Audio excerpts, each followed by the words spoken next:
In the history of American street organizations, few names carry the weight and controversy of Jeff Fort. To some, he was a neighborhood protector. To others, he was a dangerous criminal mastermind. But no matter which angle you view him from, Jeff Fort's impact on Chicago and the nation cannot be denied. Today we break down his rise, the creation of the Black P. Stones, his attempt to transform the streets with political power, and the ultimate downfall that made him one of the most infamous figures in U.S. gang history. Origins of a leader. Jeff Fort was born February 20, 1947 in Aberdeen, Mississippi, before moving with his family to Chicago's South Side as a child. Like many growing up in the Woodlawn neighborhood during the 1950s and 60s, poverty, segregation, and limited opportunity shaped his world. By his early teens, Fort showed natural leadership, charismatic, strategic, and bold. But it wasn't school, sports, or business where he first stood out. It was in the streets. That leadership eventually led him to co-found what began as a small youth group called the Blackstone Rangers. What started as teenagers protecting themselves from rival groups would soon evolve into one of the largest and most structured street organizations in America. The Blackstone Rangers. The Blackstone Rangers grew fast, really fast. Under Fort's direction, they organized like a corporation with ranks, rules, and territory. What set them apart was Jeff's talent for bringing fractured groups together under a single banner. By the mid-1960s, the Rangers had thousands of members and influence stretching across Chicago. Fort's ability to negotiate, intimidate, or unite made him one of the most powerful figures in the city's South Side. This attracted attention from the community, from politicians, and from the federal government. The government steps in, and so does money. During the late 1960s, the U.S. government and local leaders were terrified of rising youth violence. Ironically, they also believed street leaders could help solve the problem. Jeff Fort and the Rangers received federal funding through anti-poverty programs. Millions of dollars flowed into their organization. Some community members saw this as a chance for young men to leave the streets. Others argued Fort used the money to strengthen the gang. This era brought Fort attention from media, law enforcement, civil rights groups, and social program leaders. Suddenly, a street figure had become a political force. But with increased visibility came increased surveillance. Black P. Stone Nation, power rebranded. In the early 1970s, Fort reorganized his group into the Black P. Stone Nation, aiming for a more sophisticated, structured identity. The organization took influence from global liberation movements, imagery, discipline, and ideology. But the government believed Fort's power was growing too large. He was eventually convicted of misusing federal funds and sent to prison.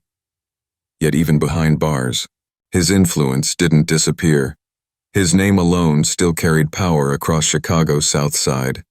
The Rukn era, a controversial transformation.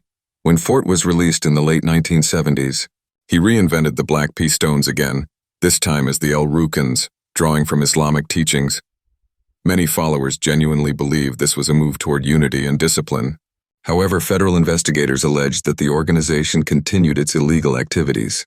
The combination of religious identity, street power, and Jeff Fort's leadership created one of the most monitored groups in America. Then came the moment that sealed Fort's fate. The downfall. Terrorism charges. In the mid-1980s, Jeff Fort was accused of negotiating with representatives of Libya, an enemy of the United States at the time. Prosecutors claimed he attempted to secure money in exchange for potential acts of domestic terrorism. The case shocked the nation. Fort became one of the first Americans convicted on domestic terrorism-related charges, receiving an extremely long sentence. He was placed in federal supermax prison, isolated, heavily monitored, and removed from any possibility of leading from behind the walls. Legacy. Complex, controversial, and undeniable. Jeff Fort's legacy is layered. On one hand, he built one of the most organized street groups in U.S. history. He inspired loyalty and discipline among young men who often felt ignored by society. He pushed for identity, unity, and empowerment, at least in the early years. On the other hand, his organizations were linked to violence, extortion, and corruption. His dealings with foreign governments brought legal consequences never before seen in American gang cases. Communities suffered from cycles of crime tied to the organizations he influenced. Regardless of how anyone views him, Jeff Fort reshaped American street culture, government policy, and Chicago history. What was the Main 21? The Main 21 was the leadership council of the Blackstone Rangers' early Black P. Stone Nation. It was made up of 21 generals, each one a leader of a different Southside street gang that had joined the Ranger Nation. Think of it like a board of directors for a coalition of gangs. They set rules, settled disputes, and coordinated money, territory, and politics. So Main 21 isn't just a random number. It literally reflects 21 gangs, 21 bosses under one umbrella. How did Jeff Fort help create it? From one block to a nation, Jeff Fort. And Eugene "Bull" Hairston started out with a small crew around Blackstone Avenue and Woodlawn on Chicago's South Side, the original Blackstone Rangers.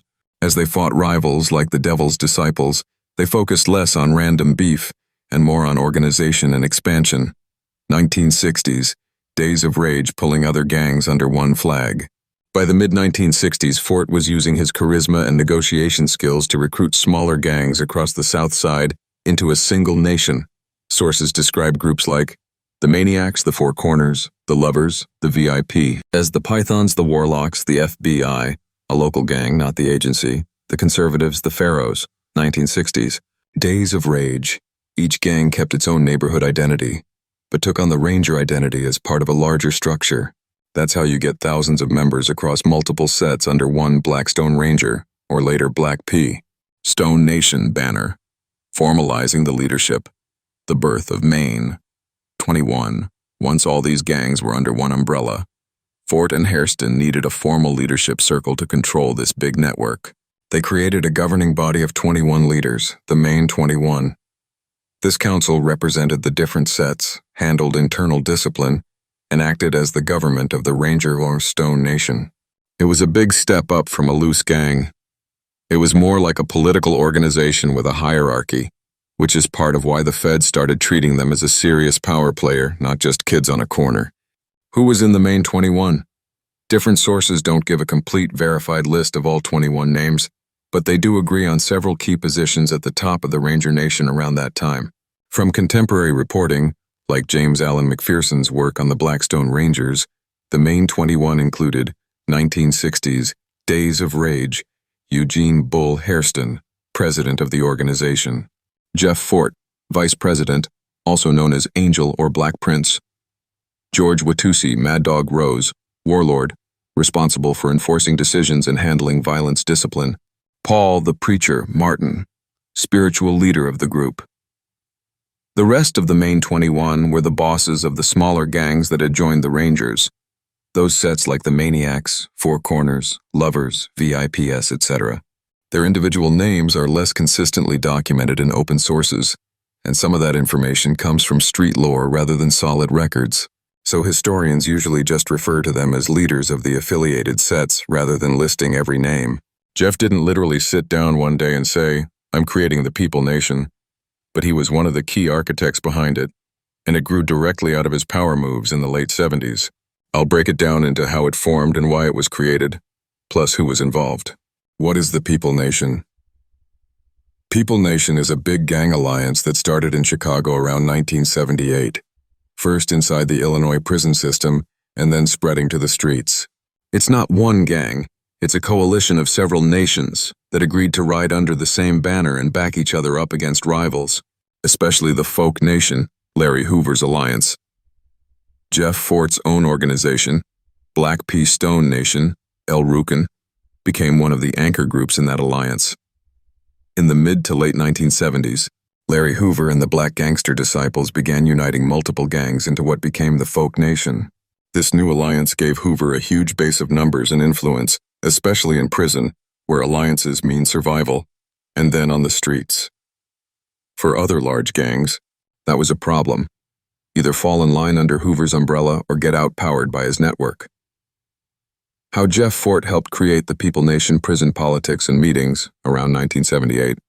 By this time, Jeff Fort was already a major name, founder of the Black P. Stones, Rukns, and a legendary organizer.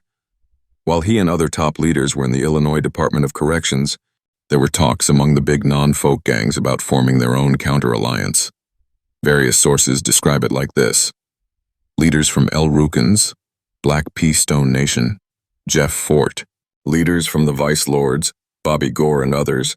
Leaders from the Latin Kings, Gustavo Gino Colon, got together and agreed to create a new umbrella called People, later called People Nation.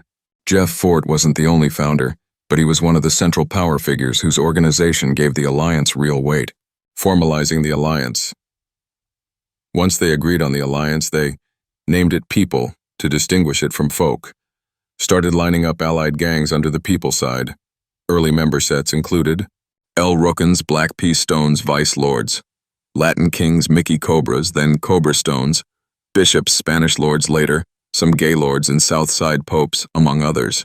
From there, People versus folk became a defining split in Chicago gang culture, both in prison and on the streets. Jeff Fort's story is a reminder of how power can rise from struggle and how power can fall just as fast. It also shows how communities, governments, and individuals clash in complex ways that leave long-lasting impacts. If you found this breakdown insightful, make sure to like, comment, and subscribe for more deep-dive crime documentaries, urban history, and true story investigations.